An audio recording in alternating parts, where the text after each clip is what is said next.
All right, we are almost done with chapter 1. One of the last things we'll see are linear inequalities and absolute value inequalities. So remember from previous sections and probably previous math classes you've taken, we have different inequality symbols. So inequality, feel free to skip this if you know it, but the greater than, less than, all that stuff. If you see a symbol going this way, that's greater than. If it's facing the opposite way, that's less than. So you might see something like 3 greater than 1. You know, that's a true story.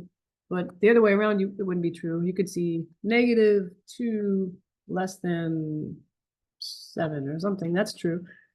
Then if you add a little line underneath each symbol, like greater than, and then there's a line underneath, that means greater than or equal to. Then or equal to. So that is, it's more free, I guess.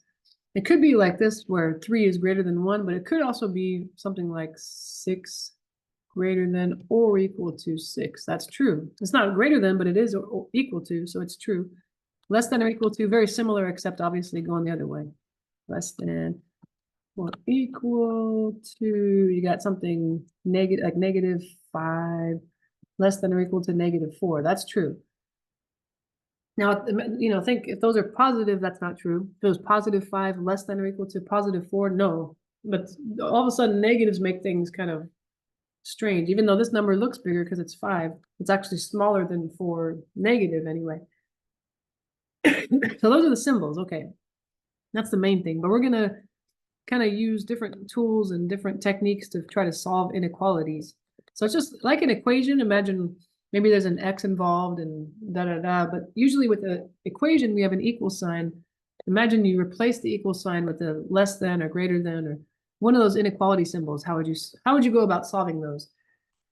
Solving an inequality is the process of finding the set of numbers, usually there's more than one, usually infinite, set of numbers, plural, that make the inequality a true statement.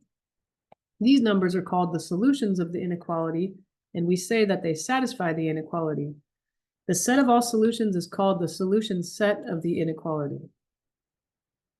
All right. Then the way we like to write our solution isn't just like, you know, we wouldn't necessarily just end a problem with, say, x greater than 3. There's nothing much you can do with that, but we like to write our answer a special way. So we don't want to just leave it that way. We're going to learn to look at interval notation. This is the preferred way to write answers that are infinite. The open interval, if you see parentheses a comma b, it's kind of unfortunate that we use that that representation because it kind of looks like a point. It looks like, or an ordered pair, I should say. An ordered pair. So for example, if you saw 2, 8, that kind of looks like you're plotting a point. The x value is 2, the y value is 8. But if you're told that's an interval, that really represents all the numbers between 2 and 8 on the number line. So it'd be like, you know, if you wanted to visualize it, here's 0, 1, 2, da, da, da, all the way to 8. 3, 4, 5, 6, 7. 3, 4, 6, 7.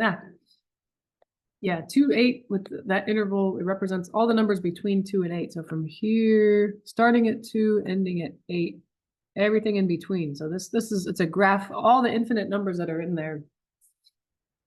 Yeah, so it's kind of unfortunate, depending on the situation. If they say plot this ordered pair, then you know it's a point x comma y. But if they say this is an interval 2, 8, then you know it really represents all the numbers on the number line between 2 and 8. Between, but not including those numbers. So that's why you notice I put the parentheses. That means that 2 is not part of it and 8's not part of it, but everything between is part of it. So think of the parentheses represent less than or greater than. There's no or equal to. Parentheses. That means you don't include the numbers. Don't include the numbers. In other words, there's no or equal to as far as the inequality goes. If you're having or equal to, that's going to mean you're going to use a closed interval like we see down here. Let's see. The closed interval, its brackets, a comma b, represents the set of real numbers between, and it does include those numbers a and b. So if that's kind of the idea. Parentheses, you're going to use those if you have just the strict less than or strict greater than for your inequality symbols, but we're going to use brackets if we do include, as in less than or equal to, greater than or equal to. So if you were to graph it on the number line, if it was maybe the same numbers, 2, 8, but brackets, then that means here's 0, 1, 2, and 8. You're going to include those guys. So I want 2 to be part of my answer. I want 8 to be part of my answer, and everything in between. But the parentheses means I like everything between them, but I don't want to include them. 2 and 8 are not part of it if it's parentheses, is the idea. So it's kind of like you have to kind of memorize that. If you're just writing the interval out, you're going to see parentheses, but visually it's a less than or greater than type of thing. And brackets, they do include those numbers. So you'd see an inequality, yeah, like less than or equal to or greater than or equal to. Oh my gosh. It gets confusing, but the more of these you do, the more, you get the hang of it. It's not so bad, hopefully. Oops, what'd I do? There we go. Okay, interval or infinite interval. So those are more interesting. You see these quite often in this class. An infinite interval, let's say the open interval with parentheses, a comma infinity represents the set of real numbers that are greater than a. So this is, they call this interval notation. Interval notation, but this where they have these squiggly brackets, that's called set builder notation. Yeah, that says the set of all x such that x is greater than a. Set, I don't know if you care about this, but hopefully, set of all x, almost kind of like comma, such that x is greater than a. So visually on the number line, whatever a is, let's say he's here, I don't know. It could be a positive number, it could be a negative number, it could be 0. Somewhere on there. I want all the numbers that are bigger than him, and all the numbers on the number line bigger are always on the right side. And it's a parenthesis, so I'm not including a. I want all the numbers bigger than a, but not including a. And then on the other hand, the infinite interval negative infinity comma b represents the set of real numbers that are less than or equal to b. So here's the interval notation, and here's the set builder notation. The set of all x such that x is less than or equal to b. But visually, that would be on your number line. B is any number, just positive, negative, 0. So he's somewhere on the number line. Identify him, and then we're going to put a bracket on him because we want to include him in everything that goes to the right, because those are the numbers that are smaller. So that's why we use, excuse me, infinity and negative infinity. And this one, negative infinity, because these numbers are getting smaller and smaller off this way to negative infinity. But as this one up here, we're going off to positive infinity because we're going to the right forever, to bigger numbers. Yeah, so you always see if the infinity is on the left, it's going to be negative infinity on the left. And same thing visually if you see the number line, but it would be positive infinity on the right. On the right. So if the arrow is going on forever in one direction, you're going to use one or the other. If the arrow goes to the right forever, it's positive infinity. If it goes to the left forever, it's negative infinity. Now we're looking at parentheses and brackets in interval notation. Okay. Parentheses indicate, as we've kind of talked about, endpoints that are not included in an interval. Square brackets indicate endpoints that are included in an interval. Parentheses are always used with infinity or negative infinity. Because if we solve an equation and we get an interval, our variable cannot be equal to infinity or negative infinity. It's not possible. So you can't really say bracket negative infinity or bracket infinity. That would mean that x can be equal to infinity, but infinity is more of a direction you can go towards, but you'll never get there. That's very philosophical stuff here.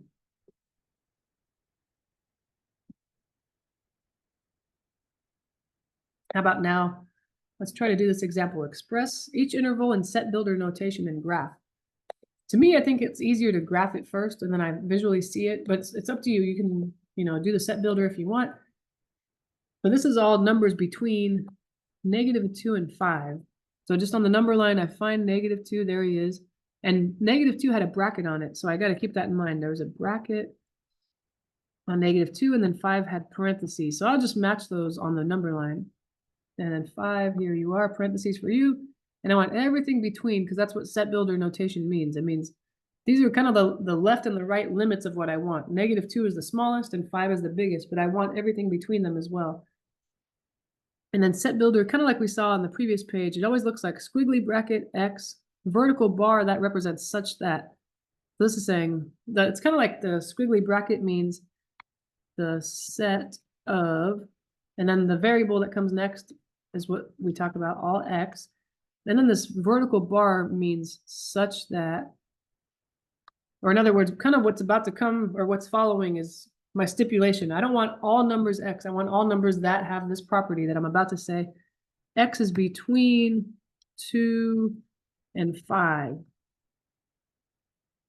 Yeah, no, sorry, I should say -2 and 5. And I put a less than or equal to next to the -2 because it's a bracket. And then a less than next to the 5 because it's parentheses. Yeah. I think that looks good. And the inequalities face that way because that's the way to show that X is between them. 5, this is saying X is less than 5, which is true. It's less than 5. It's somewhere on the left. But the other way is kind of hard to tell. It's kind of hard to see. This -2, if I focus on that, -2 is less than or equal to X. That's kind of hard. Yeah, I guess that's true. -2 is less than or equal to X. But if I flip it around, I have to flip the inequality as well. That's true. X is bigger than or equal to, greater than or equal to -2. So this must be true. And then I close the brackets. Or no, there was no brackets there. There we go. So if you're, that's kind of something that we'll probably memorize. If you're trying to say that your variable is between one number and the other, it'll be just, you're always having a less than or equal to, maybe less than or equal to next to X, depending if there's a parentheses or bracket. This one, there was a bracket, which is why I put the or equal to. This one had a parenthesis, so that's why there's no or equal to. Those are always associated with each other, a bracket with a or equal to, and parentheses with no or equal to. Okay, that one had a lot of talking and explanation, but I think as we go, it'll get easier. Let's see. So this next one, it's got a bracket on both the 1 and the 3.5 here. I'm going to try to find 1, positive 1, here he is, put a bracket on him and facing the direction of the other number. There's 1, 3.5 is somewhere between 3 and 4, about halfway. So, I mean, actually, exactly halfway. I'm just doing my best there, but I want all the numbers in between. So I'm going to kind of shade it in between them. And they're both brackets, you know, next to the 1, there's a bracket, next to the 3.5, there's a bracket. So I just match that. But the set builder notation will always look the same. Squiggly bracket, X, vertical bar means such that, and my X is between some stuff. I'm going to put, they're both going to be or equal to because I had brackets next to both numbers. The left number goes on the left, the right number goes on the right. Bada bing, bada boom. Yeah, and the inequalities are always facing this way as far as the set builder notation goes. You'll never see it facing this way with a, you know, yeah, in other contexts maybe, but not for set builder. You'll always see those guys for set builder. That looks good. Maybe we'll pick a different color for the last one here. You got the infinite interval from -infinity to -1. -1 is the farthest to the right it goes, and then it goes off to -infinity on the left. So how would I write that in interval notation, or the set builder notation? The set of all X such that X is less than, should I put or equal to? No, because it's a parentheses. Parentheses next to 1 is less than -1. And I don't have to even mention it's between -infinity and -1. That doesn't make sense. I want everything less than -1. Yeah, you wouldn't say -infinity less than X less than -1. That's whenever infinity is involved, it's not necessary to say X is bigger than it. We know X is bigger than infinity because it can never be equal to infinity. So those are, it takes some getting used to, but I think we'll see those a lot in this class, and it'll hopefully become easier and become second nature almost. All right, so now let's talk about how to find intersections and unions of two intervals. This is interesting. First, graph each interval on a number line. Then, okay, basically intersection and union, the difference is intersection is what something has in common, intersection. let's see. And we're talking about intervals here, but if you take a different math class, intersection could talk about a bunch of different things. But as far as intervals go, what two intervals have in common, or in other words, where they overlap? Overlap. So if I gave you two intervals and said, what's the intersection? You just see what do they have in common? That's all I want. But the union is putting them together. Putting two intervals together. I guess I'm being more greedy with the union. I want everything from one interval, plus I want everything from the other interval. But intersection is I only want what I see in both intervals. But that's kind of weird, or kind of doesn't make any sense. I think when we do an example, it'll make more sense. But in general, okay, first you want to graph each interval in the number line, and then depending if you're asked for the intersection or the union, if they want you to find the intersection, take the portion of the number line that the two graphs have in common, yeah, or where they overlap. I think for some reason the language where they overlap helps me remember more than what they have in common. So if that's the case for you, then you can write this down too if you want to. Where they overlap. It'll be a lot more clear when we do an example, I think. So that's if you're wanting the intersection, but if you're asked to find the union, take the portion of the number line representing the total collection of numbers in the two graphs. You want to be very greedy. Yeah, like I said, just try to combine the two intervals into your answer. Okay, let's kind of go and see if we can look at an example. Use the graphs to find the set. Okay, and then you know what? On the previous page, they didn't even use the symbols, did they? Did they? Wait, nope. Okay, so that might be important. The word intersection, sometimes you won't see it written out, of course. You might see a symbol. Intersection, you'll see it as like an upside down U. That's intersection. And it's kind of wider than a normal U. And then union is the same, but upside down. It looks like a really wide U. So those are the symbols for it. And the way I remember it is U stands for union. So the one that looks like a U means union. And the other one, the upside down guy, represents the other one, intersection. So because sometimes it's easy to get them mixed up. If I see one, I'll say, wait, is that intersection or union? I just ask myself, is that a U or not? It's not a U because it's upside down. That's got to be the other guy, the intersection. Maybe that's a silly thing, but I have to have tricks to remember things because I have a bad memory. All right, this symbol, this means intersection. So that must be what we're looking for, intersection. But if they had asked for, if they had flipped it upside down, if it was this symbol instead, that would mean union. So this example, they're kind of guiding us through it. First, let's look at the graph of 1, 3, the closed interval. And I'm going to graph them together on the same number line, but maybe just different colors.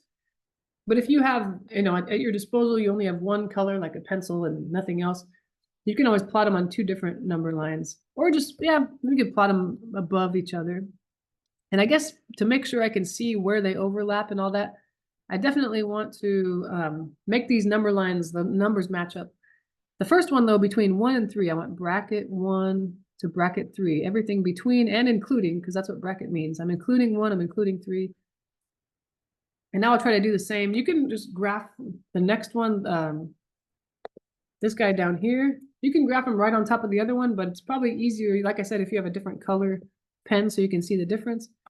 But if you don't have a different color, you just have a pencil or whatever, one color, you can always just do them one right above the other, and then it's kind of okay to see what they have in common. So, and I think since I'm looking at this guy, excuse me, the left number goes up to 6. Or sorry, the right number goes up to 6. So I have to extend that number line a little bit. I think it's okay that the top one doesn't go that far. So it goes from 2 to 6. It's this to this. By just looking at it, intersection is what they have, the overlap, I think we said. Or what they have in common, whatever.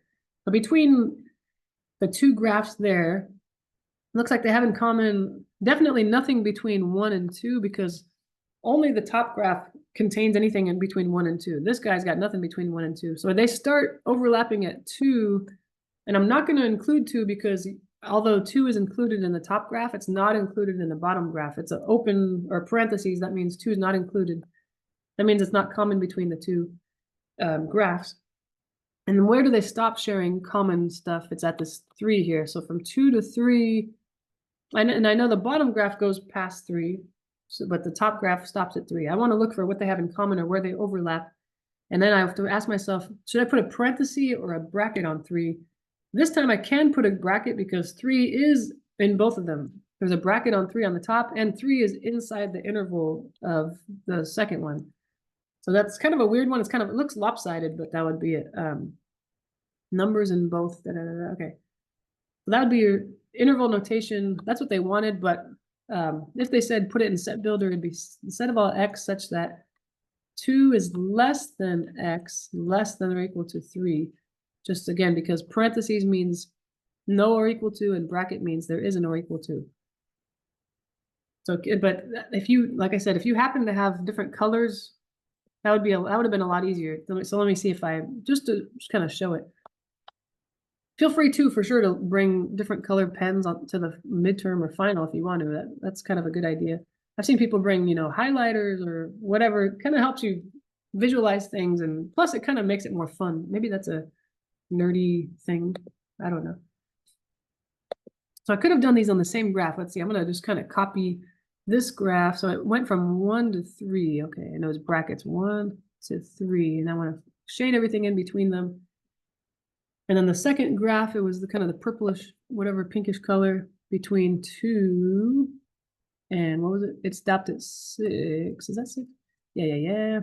So the overlap is easier to see now. I can kind of see where what they have in common. It starts at 2 and ends at 3.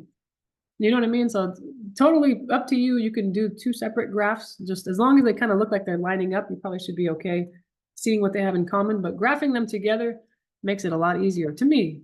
But maybe I'm just weird. Well, definitely weird. But in this way, am I weird? I don't know. Graphing together equals. Yeah, that's a lot easier to me. I like that. I can see where they overlap. They're right one above the other. Bada bing, bada boom. All right, so that's not too bad. We didn't do a union one though, huh? Is it okay? I hope you don't mind. Just in case you see a union example in the homework. It's nice to have at least seen one. Let's see. I'm gonna throw in another one. You don't have to write this down. Not, if I make up an example and you don't write it down, I won't expect it.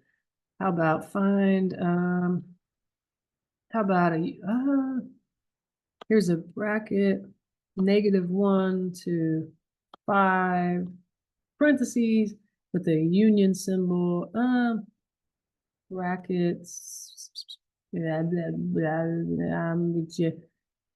why am I having a hard time here? -6 to 0, parentheses?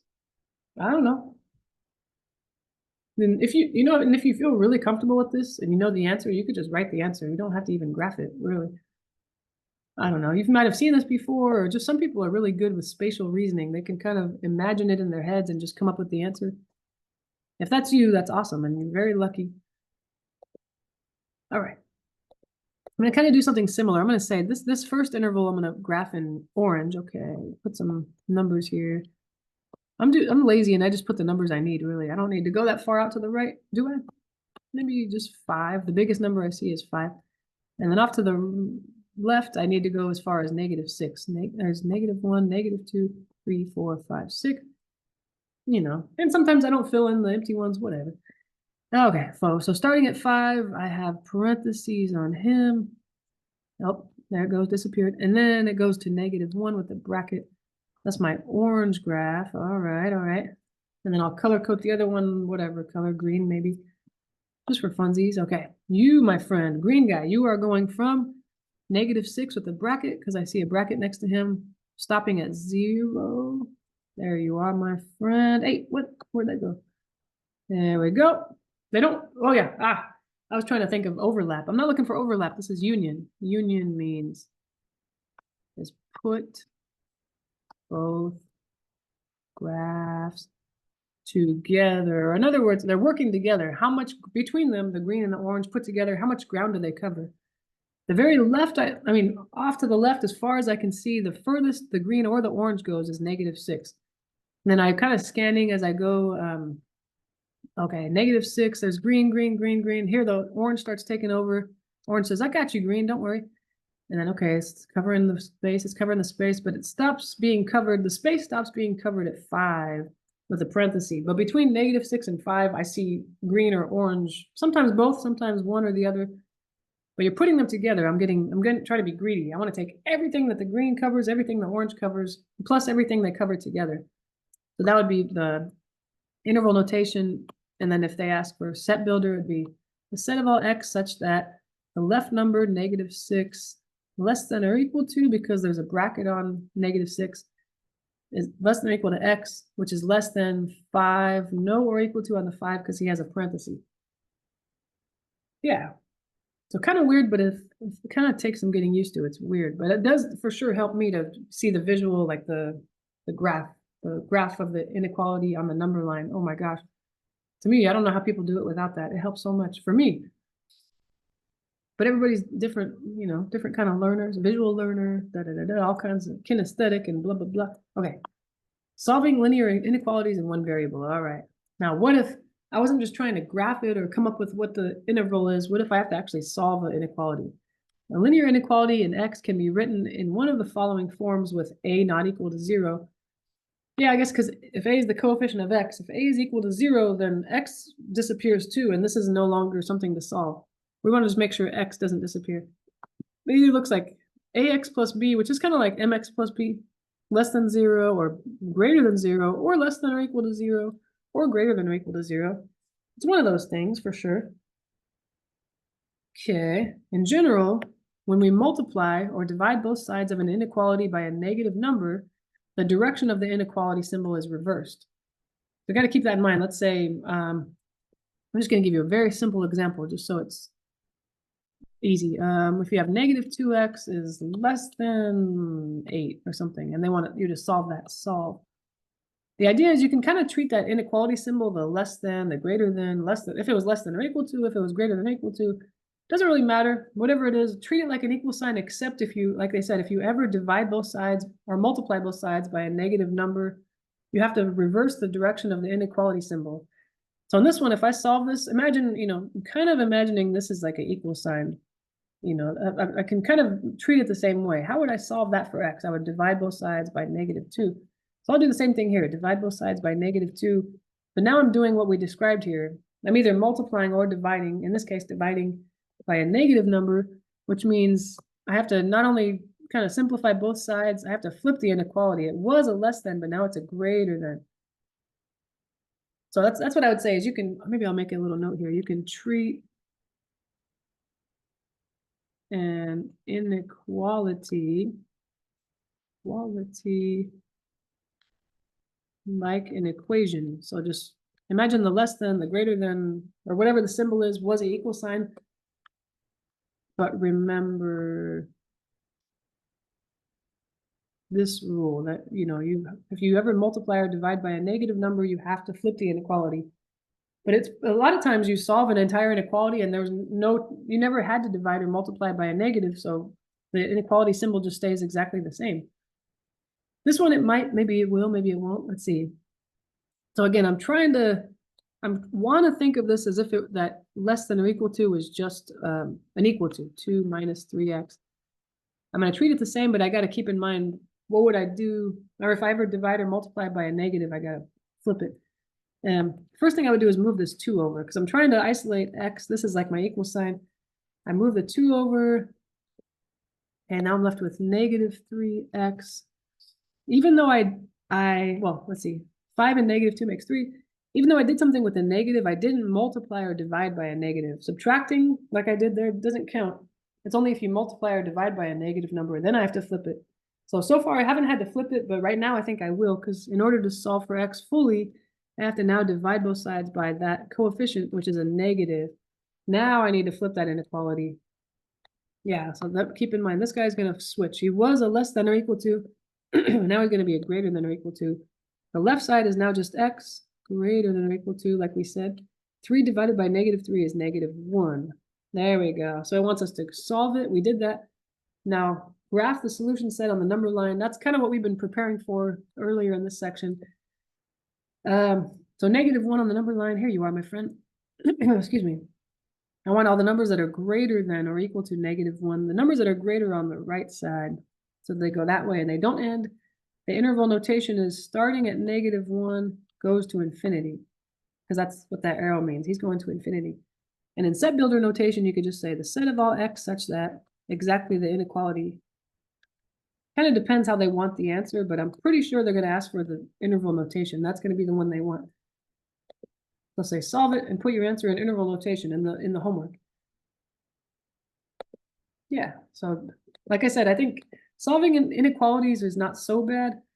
It's just you got to keep in mind flipping the inequality if you multiply or divide by a negative. Okay, so I'm going to try to solve this inequality. There's going to be some talk down here about something being weird, but let's pretend we don't see that. Oh, I don't see anything. In order to solve this, I need to distribute this 3. 3 times x, 3 times 1. Wait a second. Something's wrong here. You know what? I hope you don't mind. In order for this statement to be true, this would have to be a 3 here.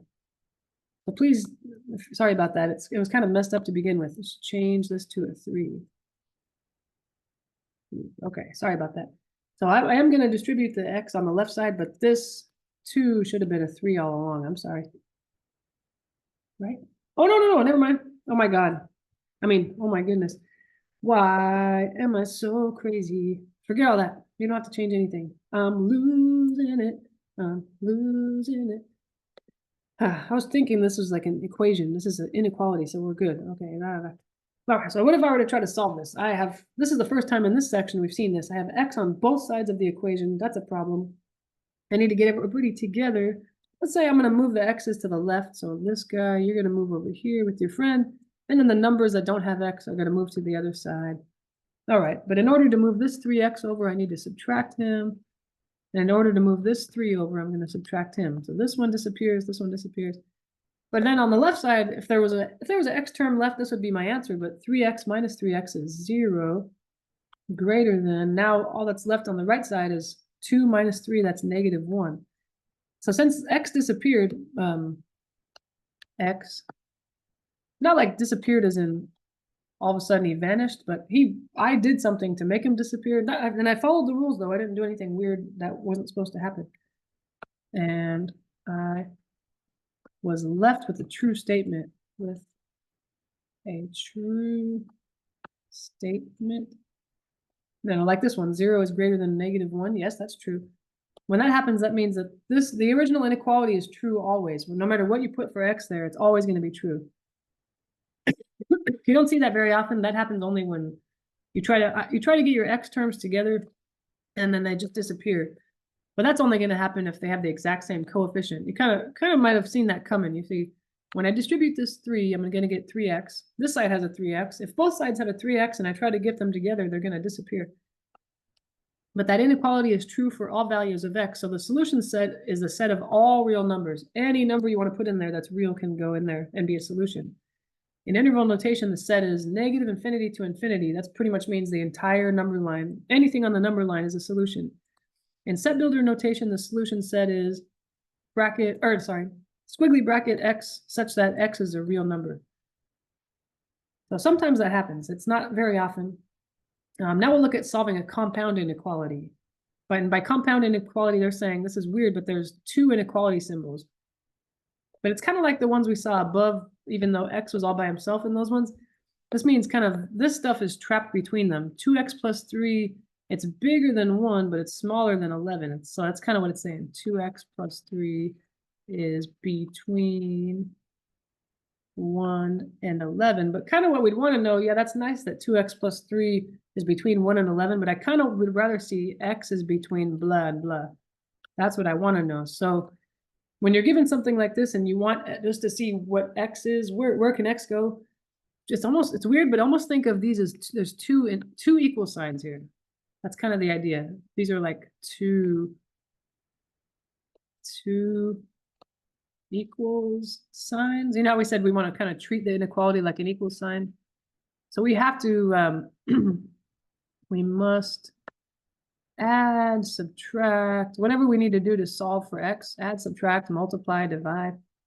Multiply, divide on all 3 sides of this inequality. It's weird, but there's 3 sides of the inequality. Inequality. Yeah. It's almost as if you had an equation you were solving, 2x plus 3 equals, I don't know, 13, but it's also equal to 4. That's weird with an equation, but if that was the case, I'd have to do stuff to all three sides. Anyway, excuse me, weird, but what are you gonna do? We're used to weird by now, right? I want to get this x all by himself. I want him to be all by himself in between the less than or equal to and the less than. So the first thing I would do is move this 3 over. And it's weird, but I have to move it, subtract it from all three sides of this inequality. Just kind of imagine there's like a barrier, wherever there's an inequality symbol, draw a little vertical bar if it helps. And then from on all the sides of it, you have to do whatever operation you want to do in the middle, do that to all the sides. So it's gone from the middle. I just have 2x there. The inequality hasn't changed because I haven't multiplied or divided by a negative number. And over here I have 1 and -3 make -2. 11 and -3 make 8. Yeah. All right, now the last step, because I would like to see x all by himself in the middle there, I need to get rid of this 2. The 2 is multiplying, so I want to do the opposite and divide it. All right, 2's are gone. So what's on the left? -2 divided by 2 is -1. I can replace my question mark with a -1. In the middle is just x, because yeah, the 2's cancel. And now on the right side, 8 divided by 2 is 4. So it looks like x has to be between -1 and 4.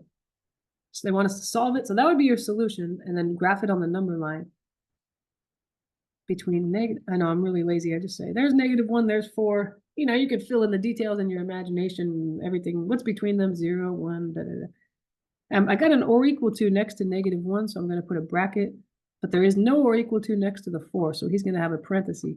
There we go. So everything between them, I am including -1, but not including 4 in my answer.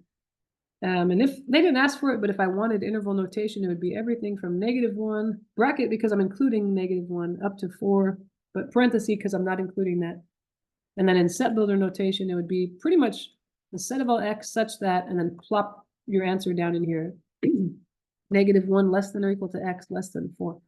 They didn't ask for that, but hey, it's couldn't hurt to practice it, I guess. All right. We're almost done. I think we have one more. This is the last one. This is our last one. Oh, I'm kind of sad. Try not to cry, okay, you guys? Now, the reason we actually, really the reason why we learned how to solve that last one, the compound inequality, is because if you're given an absolute value inequality, in the previous section of this book, we saw absolute value equations. We know how to solve those, but absolute value inequalities are kind of a new thing. If you have an absolute value inequality, once you remove the absolute values, it becomes a compound inequality. So it's good to have seen one compound inequality because those will pop up in these types of problems.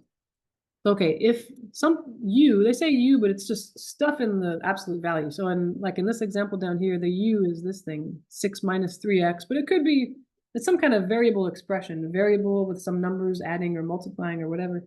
So okay, if u is an algebraic expression and c is a positive number, it's just whatever number's on the other side of the inequality. It kind of breaks down by which direction is the absolute value facing. So if you have your absolute value, and it could be a bunch of stuff in the absolute value, it could be whatever. But if you have that thing is less than a number, you do step 1. But if your absolute value is the greater guy, then you do step 2. So you kind of have to see which situation am I in? Is my absolute value smaller than something, or is my absolute value bigger than something? That's kind of how you know which one to go for. If you have this guy, the absolute value is less than something, then the solutions of that are the numbers that satisfy u is between c and -c. So it kind of looks like the equation that we saw in the previous section, where if my absolute value is equal to something, it's equal to the positive and the negative, and I have to solve it. It's kind of like that, but now it's not equal to, it's between the positive and the negative versions. Excuse me. But if you have the other way, we should use a different color. Oops. Let's see, pink. If my absolute value, instead of being less than something, is greater than something, then the solutions of that, the absolute value of something are greater than a number, are the numbers that satisfy.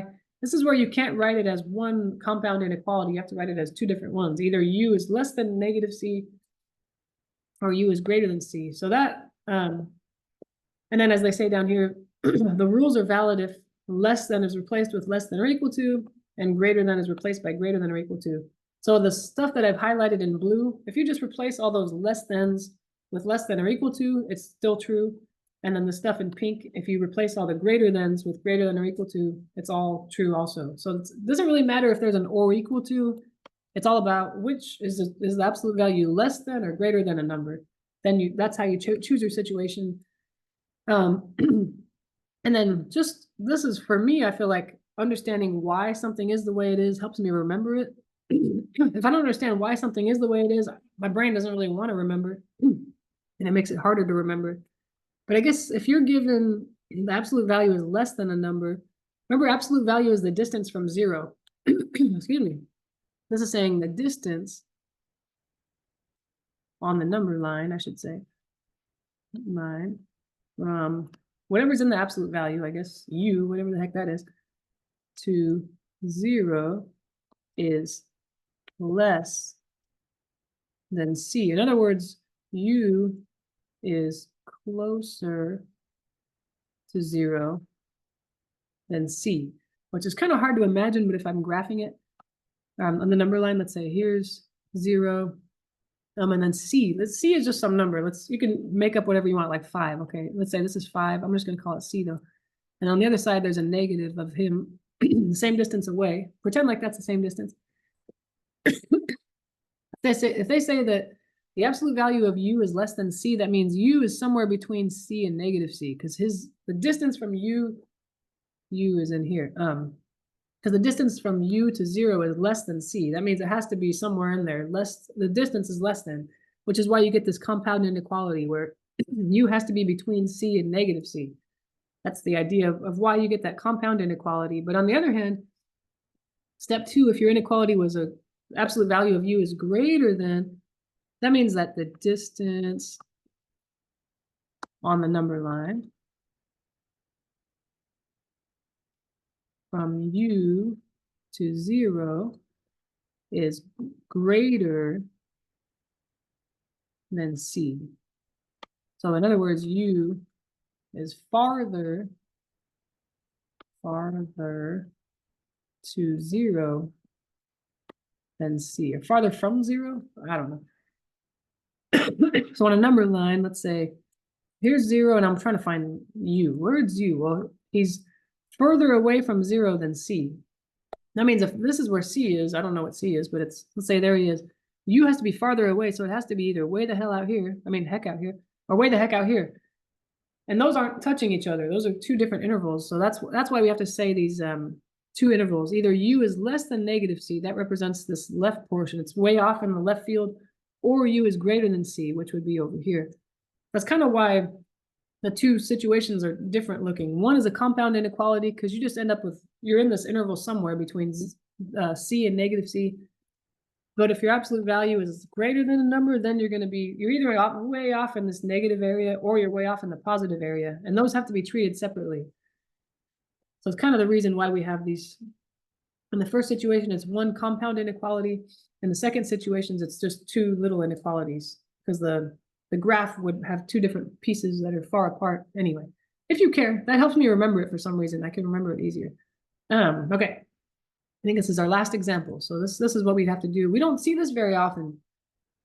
I'd say, to be honest, you probably, if you needed this someday, you'd be warned ahead of time and you can, I don't know, you could prepare for it or look at the notes or something. So, okay. What do we do? I need to figure out which situation I'm in, but I don't know what I did there.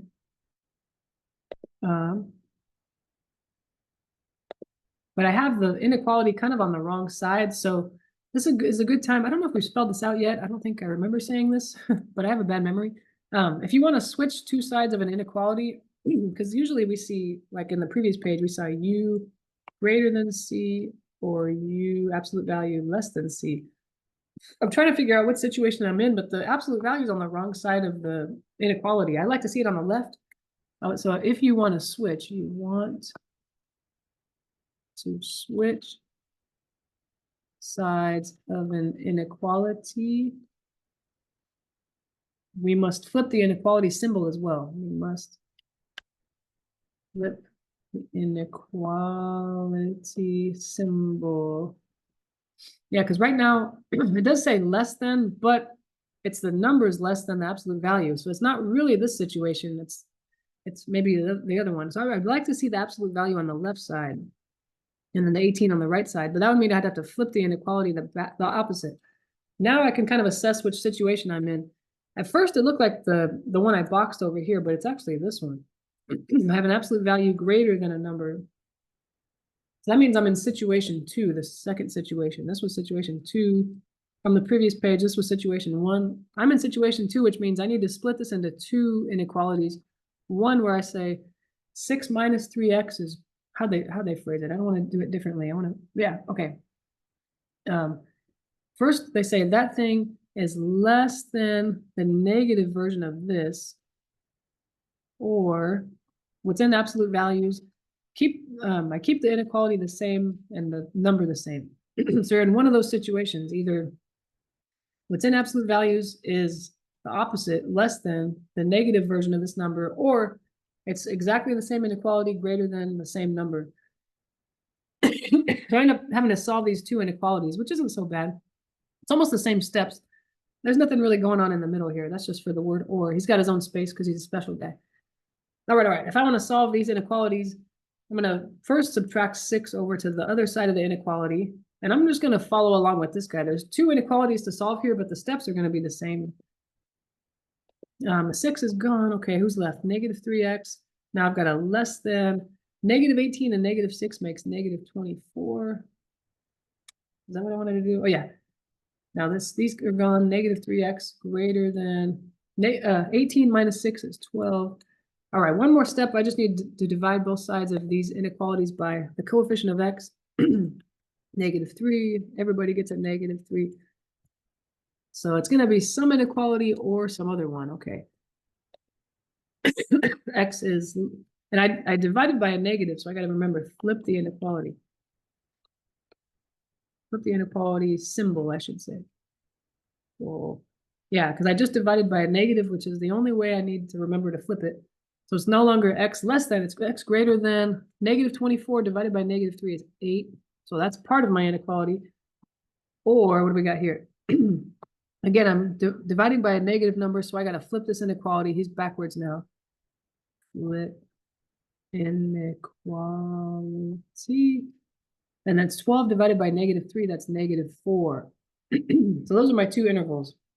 Either x is greater than 8, which means I've got 8 to infinity in interval notation, or this is x less than negative 4, that's negative infinity to negative 4.